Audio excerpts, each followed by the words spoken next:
Ghana ban sika na aka muatua contractor for asa hyase no okokɔhwe anima hodo a ekoso enso ewo ho yekɔ efutu abato mpasua so a NPP ameko no mpanifo bu afuye pa se de yekɔ so akwati abato mpasua so ya chief Sofo Azoka editu dwa se obeto afanyoma aken ewo NDC for office anke bia by election foforo be saba ewo efutu no onfa ho ache opamra na fe prosifo nkoso ni mo na omma emra no eni no so afọ hwe Ghana pomede ho nsem so yera minta kando de ato dwa se nhye ya ebata nurse for enya doctor for dwumadi ho conditions of service no epenfo be no man sakraye ewo mu na afa aboa omodada dwumadi enso ewo ho we eye afisem yekwa amuno ni nsemu a yede ani bekiremo ewo America mampani Donald Trump de atodwase nhyiemu kase yekɔ so ewo China mamu a China mampani tu ne sade frɛ Russia mampani ene mampani ahodo no eye pobone no mopeso mobo editi America man no ene Europe man hodo enso ewo ho Portugal mamu seketechie so akwansrafo mo hwe omanim ni ade akɔkɔ yie firi ne kwan so amekɔpem ye nipa baako dunum ena wo mo ahro mo kwa enso ewo mu nsem wo ye afro kan no pe atena se ede emu kiremo beso Masada Kessben Komani was scientific hospital Dr. Nimo the womb penis repairer no yade bia Dr. Sefabra no ntu ase ema wo opana phones any easy buy account but si baji mobile phone atete ne kakra ajima bedu enterprise that is sister seasoning powder de aba yade ya bomu ene nkwan ama no ayede yi pa multi credit savings salon si baji besia fashe odwuma sana fatre odwuma mo yade ni bekirem ewo twia herbal powder for aso ni akwaji o maduro ni bie na eno nso aboya akwani asaso Kessben University College nso brana baji tie pa eni sue hono ewo yasoa no pekin kan for amaji adwa na mekirem mono misumi dinde ohene nana kwache ade FM da me ho aba na ya hyensem no ase amamu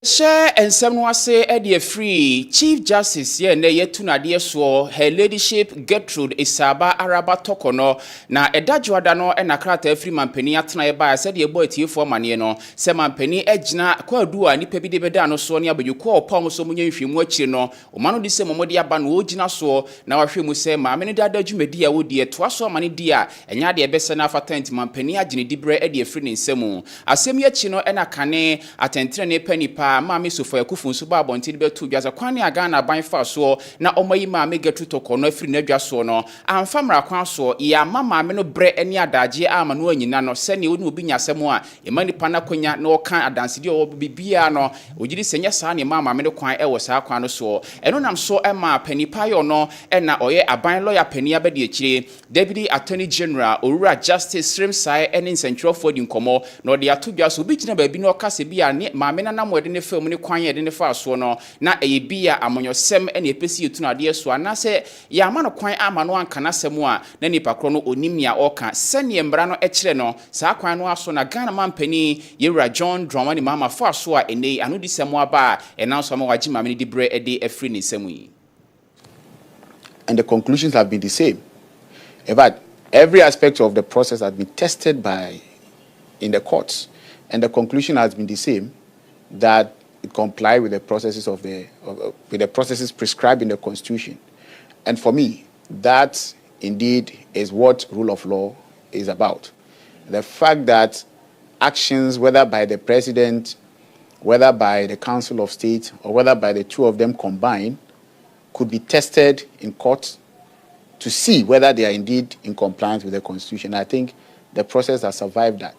I refuse to mention that it's been tested in the ECOWAS court as well. From where I sit, I believe the outcome would not be different from what the courts of Ghana,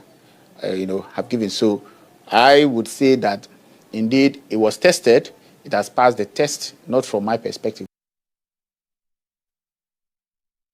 Yedi ani chiremu ewo pokuyase ene nsawom kwantempo no a abande ma contract abandada no abreso ne bra mampani Yewura John Dramani Mahama bae no ena odi tu dwase contract ahodo edi amanyina abandada no abreso yenka ne nyina ngu fomo na yenye nkrata mu nhwemu huso asumese na abenten contract bi ogusu ye nadwuma no sika e wasa aban tua no watua na yatua de ama na waye kwan no anase onye nhwemu no achi no ene betu dwase mampani ahwe amesie so odi to so no wagemu na pokuyase ede banso mo kwantempo no so no eno achikura na anwen ne si ache ma droba for kra ye so mbe ye kire ndompembo e de etia aban sense aban peso obehwe na waye ekwan no ewo ho eno ena mampani hweye na one ne so afo ne hwe sikasam nsomso e de sinkonya omohwe ema Ghana cedi opepe ahanwotwe ene enkono 809 million Ghana cedis na eyesike wo se aban etuama contractor no san ba so be ye adwuma no Ghana ban etue na enrade ena mampani akase ne krotwe so ono so ko nsa wem ho ye okokohwe se ne adwuma esi koso e wo ho a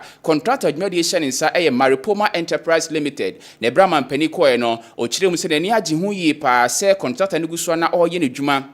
na serebe ya kwan betimi awiesa na kumase ne nkra kwantempon no emu nso atimi ada ho mampani di tudwa se nya boapaye se ompese bia contractor bia be adwuma nanso obu ono ma na yatua sika ma no adwuma oso ye no onye na wagi sika no ade obu onso sika atua ma no onsem fata we ni niam ahodo bi na ogidi se odi go akwan so na wonom eye nhwemu ede efa ho.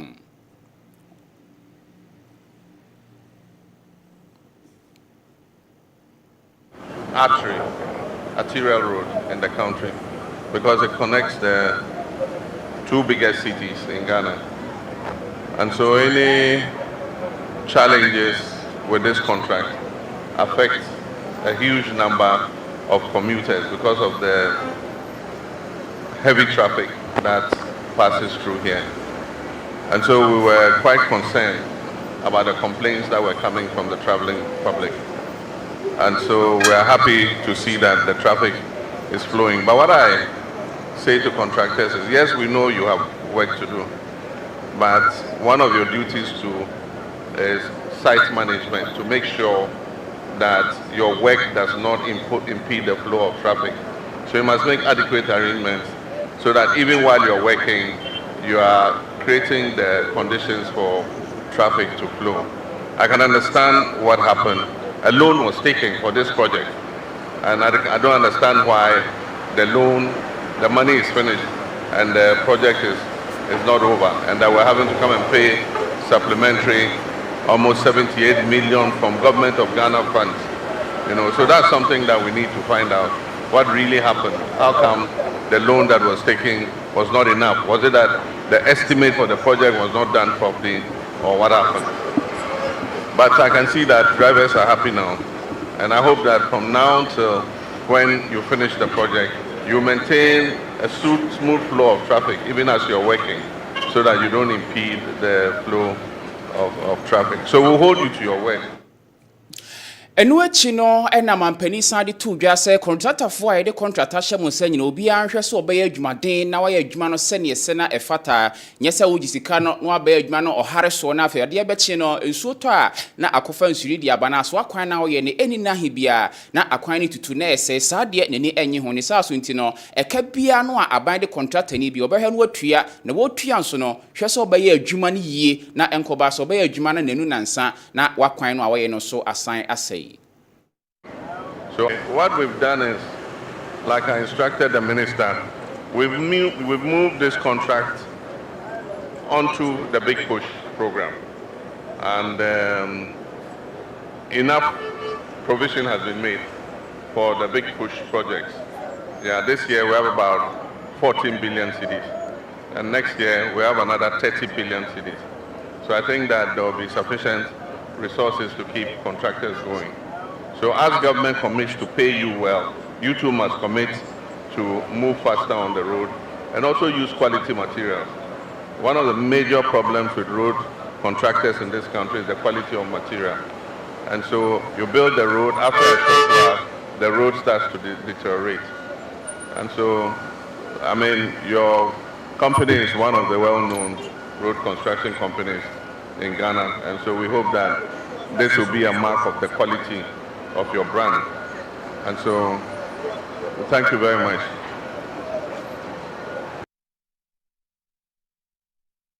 Ye free mampani atena ya ne de ni kirimo ewo ensemfromo na edabnada by election e course wo akotia bato mpesua so National Democratic Congress ndi samyuko no eno manam sini edi nkonimo na ansana nkonimdie ne beba no Chief Sofo Azoka ya ono na akọ atifido mantamu a wade hini ewo ndi samyuko ni wiye pa afenso kane Azoka boys ono na oye pani otesa ku no na one pani pa yo no na oboadom anu abedi akire de ma NPP amyuko de fie ni na enya senkuma no achi no oso onya osanya ne ntie se Alexander Afenyoma Akenyo no na oye mrasibdwani mo manfo mu afutu abato mpasua so eba NDC for office ye wa akwatia ya no osunsuan posters ahodo a edi adanse se asomeni asa na benten ena ejina de ama NDC amikon ko beto no a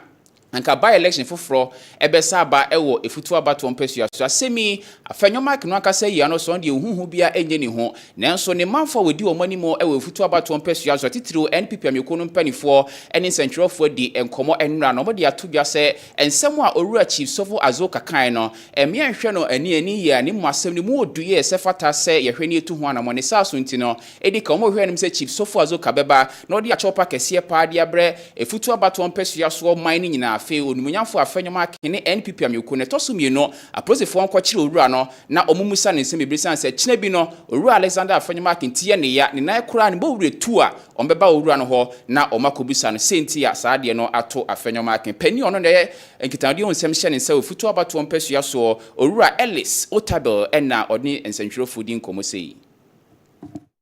threat, not just threats but threat of death on the person of the Osahin of the Efutu traditional area, our beloved Member of Parliament, Honorable Alexander Afenyoma Akenyo. We find this statement so distasteful and we urge the IGP to, as a matter of urgency, to immediately effect the arrest and the prosecution of Chief Sofo Azoka, the first vice chairman of the NDC. The party in Efutu are not going to relent on our efforts. It can never happen that Sofo Azoka will instigate that Osahin Alexander Afenyoma Akenyo's life should be taken away from him. The Osahin title is an ancient title of a warrior in Efutu, and the entire embodiment, the hopes and aspiration of the people of Efutu is now in Osahin Alexander Afenyoma Akenyo. And as a fact, we are not going to sit down as a community, as a people, for Sofo Azoka and the NDC of threats, not just threats, but threat of death on the person of the Osahin of the Efutu traditional area, our beloved Member of Parliament, Honorable Alexander Afenyoma Akenyo. We find this statement Yedi ani chiremo ewo apomidi musemu kakra na enche kra ene beto dwa so do ani chiremo ewo Ridge Hospital basabasa ebesi ho mo owura bi ende ede Ralph Williams call ho na anesifo ni mpo ayafo bi ho no beto dwa se basabasa ebi call so no achi no na mpanifo hwe senka aprosifo bekwa akoyire owure na enso yante ho amane bobia no manu achi no panipo ya so afo hwe apomidi ho nsem so onumunyanfo kwabena minta kando yete se wakohye owura Ralph no ya wachia no kra na no de abufo be hye anesifo ni amedo afo mu ana enya senkuma na ni nyina mu no ko wie ni se nurse ni bi o ye se bi a yabu ni nsem ana se na betre hwan ye koye nhwemu ma doctor fo nhwemu beto bi ase na enya no correct na beti bi ahwan emanu acho mbe kasem bebre na eno enenam so a nurse fo eni amedo afo nkabom company fo atu anamo akọ onumunyamfo kwabena minta akando anaso no mo de krata na soma mai kroye na eya chopa no mo gina mo ede apa onumunyamfo kwabena minta akando yo no eno ye so afo he Ghana pomodi ho nsem so said yes ye bia no ye re enfanche na afie nto mampani ene Ghana manyina sa nurse fo ne amedo afo nkabonko enso epa won mo ache oyi pa pani pa yo no eno yetwerofo pani ema nurse fo ne amedo afo nkabonko Dr. Tenkran Twum nsem kro kan ye se enye de ebedie ni wakofa kuani obi okofuo mu da bi okotia hasu etia apia wono na ase o me so afo Ghana pomodi ho nsem so na de ebeba ni nyina mu no nurse fo ne amedo afo no gina mo edis achopa man ye re se de sie bia won fanche na adwuma enso enkoso eno na yewura minta kando so dia todwa se enye bone so no no de oye adwuma no asom Ghana manti no we kura anya asem bia ye mu odu a kire se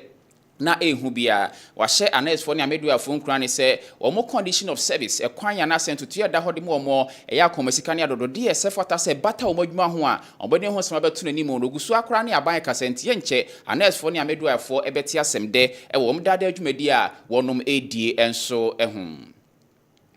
Abusuye nyina so ne fast la Kaseɛ ema nwoko omta ichire ni What Scientific Hospital Dr. Nimo de Womben Penis Repair and Dr. Siyadie bi hawa for ni chire mo na so ye obi wonu mane de pressure ana se diabetes chire yare na hawo ulcer na ma oyem yo ya na typhoid obi won so na oda odwunso be bransa na ade achen o prostate na ye kese a ye ni What Scientific Hospital na ewo soba awarefo matena che mo hawo pa ne yawo ana so kasa na pampan boni de chire wakote na mu nsanyare infections ama bema okoba so na akọ private ani nso fita bi fro be ma no ba ye ni What Scientific Hospital na obeba Dr. Nimo na eda no wo se wo kuma se atonsu mo na akọ junction ne adansuru abank de anim hwe enkran so owo mile 7 achimota mile 7 oben Janet Konadan no ejuada kosida memenda na oye adwuma friend wo 0244 08 76 870244 08 76 87 opana phone se open mobile phone de ujuma o sika botre na obetimi de ato emmono abra na beje obeton de ama obu won so na adwuma o ye no sika mane nsem hyeehyew anase bia aboso nyansa na sika ba opana se momra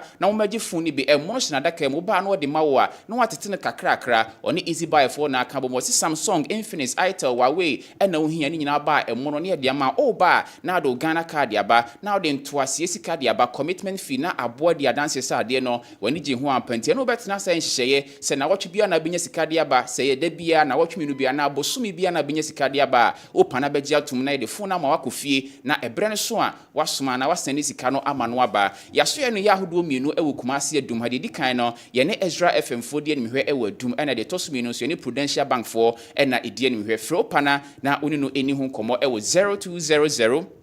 866 455 0200 866 455 afi 0248 255535 0248 255535 Ajima Bedu Enterprise the sister seasoning powder no de aba ye de abomo ene nkwan anu so ede eguma hodo miensa ye wo chicken flavor gold flavor ene wo beef flavor wo ho enti wo ba sima oton aduane wa bonten hotel restaurant na ase wo no ana onukunu ma edi ofia eye sister seasoning powder na wo so okona akogibie edwa bia benwa awromu na bodin se ope sister seasoning powder won sabeka fo ni chire mo ewo kumase edum pampa so pizza edum bantima Roma Hill Kate do by dum ene so amedum nyina won sabeka bia fe nkran so CMB makola na okan hye ho so sabeka fre duduo mu ne information 0243 535025 0243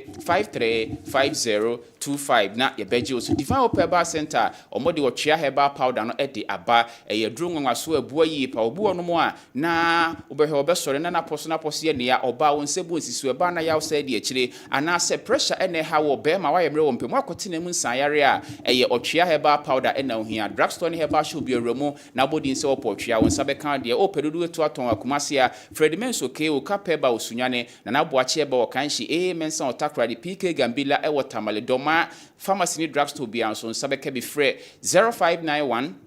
565557 0591 565557 multi-credit savings salons brana beje besia beji sika na fatre wudwuma mu fa hye wudwuma ase na enne wankasa kuta sika botna ya na eyeyi pa mpani force men kanjo se mfinhia ba aduonu nsia 26 years ene ya sika ho wudwuma ewo Ghana ha yenti ye ho asembone bi ento pe bank bi do ho abomo na no madidwa adidwuma eye multi-credit savings salons na mekanfo ede ama wo besia de ma no so nsi ho eda so ye kakra bi ena awodie bi anim yen kase kofa ofie kofa asase kofa aka besia wo wansane ama besia no da bi panifo no tena si tufu ya enche sima kakra bi na ye hwan sika na tofuturim na wonsa aka no ahyase ade adi udwuma yen branches ne dɔɔso ba bia behu ye branch bi awura ho ka kire mo se oba beje besia no ebi gina be na frɛ na ne multi credit form panifo ni nkomo ewo 03220 374 123 03220 374 123 afi 0244 3842 33 0244 3842 33 Kessben University College nso ye kwa kwagentiti ye pasue hunu nim de ewo ho Ghana Tertiary Education Commission fo agiatum eno mama yetumi ade adwuma body krata wie suapon ade mu ano so no efiri kwame kroma suapon mu na eba program say ye no dɔɔso wa wie senior high school watcha English math science na the latest wiensa ka ho ana watena fi ache wonya mfinhia aduonum 25 years de kra wonso betimi aba be fa forms ne ahyase na yesua de kumase a performance bi ato a Kessben fia wa duma sida house afi Kessben asida twin towers on Crown Circle multi credit savings salons branch bi anso no onsa ebeka bi na Kessben University College main campus o continent say any city campus wa duma so onsa beka frɛ 0501 637383 0501 637383 na yebeje oso ye dan ho na mo no nsemo nsa aka no so ye de atoa mo so.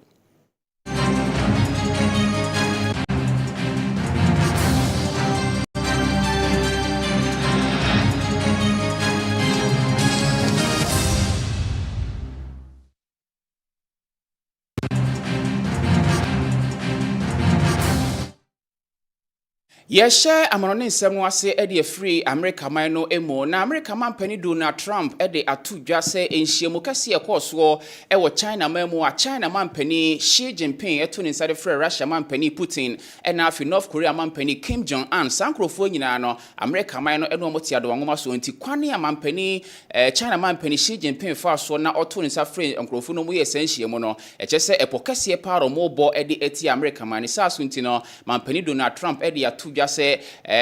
Russia man penny and nafi China man penny wonum enhwe yi pa enhyemu ye botie formane se enra China man na kondi a wonum dan di ede kire wi ase man hodo and nafi man penny for to ne sare from no ya dance die na ne nyina ne se Asia man no person kom ho bomu na omo so hwe se ombetimi ato kese na se ne okọ America na efe Europe man hodo a omo ne America man no aka bomu a ama omo ne ayedin omo ho ayedin se America man penny oya koye wi ase nyina man penny ade obeka bia wo mu eto ahodo ode ba ne ade oman bia ode to obi aso no obi ania no enkan bie nanso eno enenam so a China man no so pese Asia man ahodo kom ho bomu na omo so nya tumi se de be omo so betimi aka no moaye se ne America man pani so eka eye enso wona ne pesu aso no na enhyemu imu no akode ahodo eno eda na de kire mo no ena China man pani di tu dwa se ohwemu a se North Korea man pani ede na akode ba Russia man pani na akode ba India ene China so no munyina kombo mo omo be dene ede ase ne America ene Europe man hodo no sanhyiamu yi ena America man pani Donald Trump de atodwa se eye pobone ena aman ko hia ya enhyiamu ni nyina eye America man no ba ko peyinti ena sanhyiamu kesi ekoso nenso America man pani de atodwa se ohuhu enye ne ho America man de obi anim se wiase de ye pomane ne ne edin ewo tumi ewo akode ewo bibia bia obetimi de akata oman bia so a na eye America man timan pani Donald Trump de atodwa se ema obi a mohu obi a nhwehye no na epo bia nkrofo no koboye ewo China memu ho nansa enhyiamu no ase no ombehwe na omohutuo na mo wo so mutufa ho no wo mo so atimi atu ede afa ho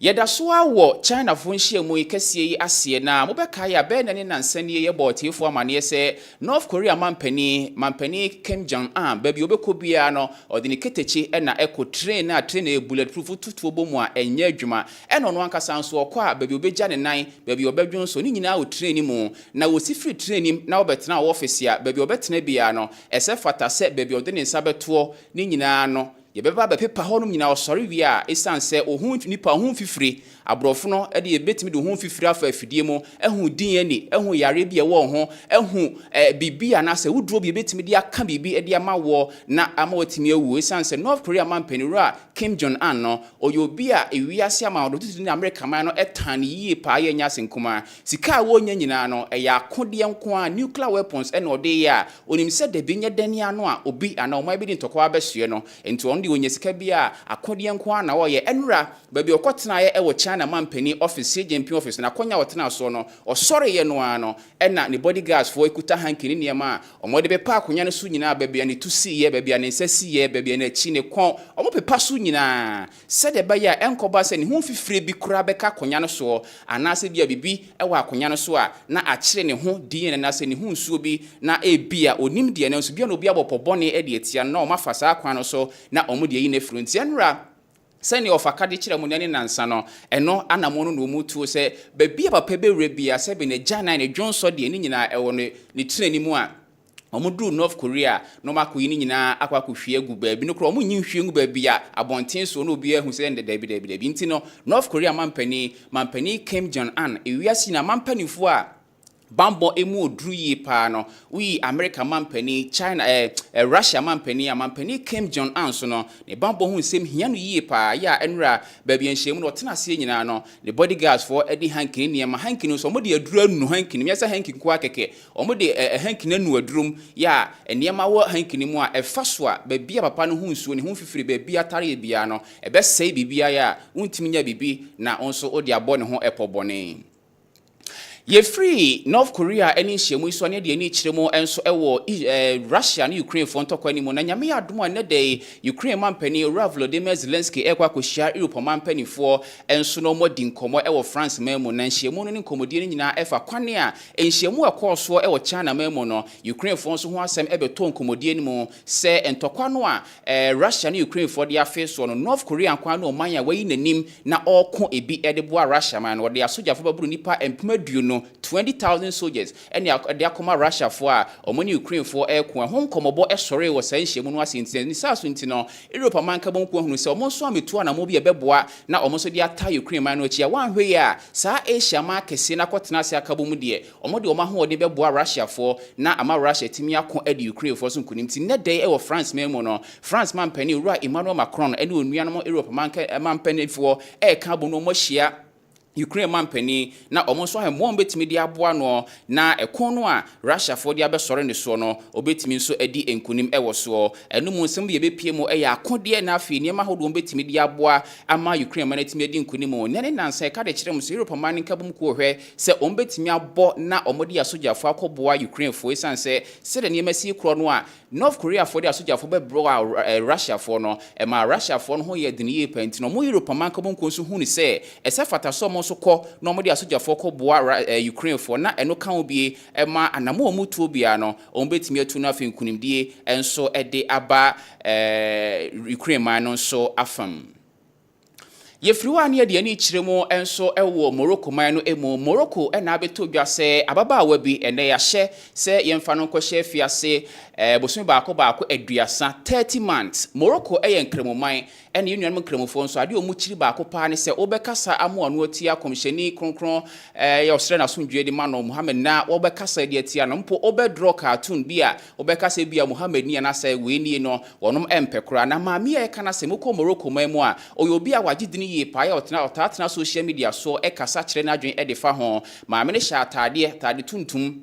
na watchro ni mo say Muhammad is a lesbian. Say Muhammad lesbian. And what trust had any two natadi no dinam krumuni adia osadi betu social media so we eka ho bi e man kremufo na se Morocco man na kasa kremumai no wono bu fuyi pa ya enra omede mame yakwa ko gine mo court a modi na se mo wi se wakasa ma na no atia kremusum ene mpo wakasa ma na no atia komsheni kunkru Muhammad ntino ya hyese emfa no enkonko hye afiase bosumi baako aduasa ene akiri ofrimu no oba obesua ade enso ede afrimu mame mfo ni ndra so amohwe ye se Morocco man no ahye se emfa no chef oyobi akọ Morocco man no otai kasa ede mama ene ma eyede ne man kan ko nenso enranko ade na se na otwi mu kwado mu ni makode e ba ma mitiri mu a okọhye atade na okọtwero atade na nimu se Muhammad is a lesbian ye na so amazisi ya kasa wono so ya de na kwakọhye afia so oyobi a wasa bene oye doctor ni ohwedi pa adwene wonya mfinhia aduonum ne din a mpanifo de bae no eye Mame Laga wonya mfinhia aduonum na esi court wa hye se yemfa no kọhye afia se mfinhia baako aduonum enso eni echiri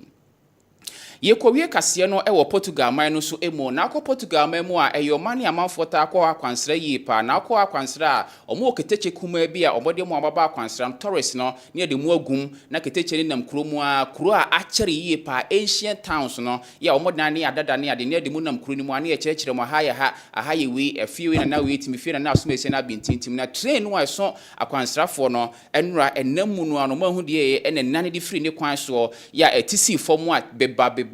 ko bowra baabie ya nipa atwahye ko wiase no nipa baako edu enum na wo mahoro mo nkwa ama baako be se aduonu nkono so wono epra Portugal man ko baako din ede Lisbon eho na asase mu isi enam so ma Portugal ban ne mampani ahye se omo apai na baako dunum de eto wono mo a omo ede jam nipa baako dunum a wono mahoro mo nkwa wa rehosem a eto wono enso emu na mampani ye ono eno da Portugal man no de ato gya se eyarehosem yi pa na we kyerɛ sɛ chimato ne niema hodo kakra wo modumadi a wonu die efa kwansra wonti no wa hye prosifo ne mpanifo so munye nhwemu na de kodie potepe nam so ma keteche no esane de firi na kwan so ye tisi fomo ye kobowura baabi anipa atwa ahia akum nipa edunum no wonom enye nhwemu enso emfa ho Abusuya ye gina so na anopaye mamuni amado so nsem nsa kan de nyina enso ede asi asedan koma semufo pani wofa kofi apia se ono so eboa sa kwan no so sabre mi sore na kewudi asom no de ma chichimadie no ede abren ewo Kessben 93.3 so na fe Kessben TV Plus so kenkanfo amote me nkanam hwe me mesumidin de ohenne nana kwache ade efe da mo ase emamo eni tie ni hwa adehye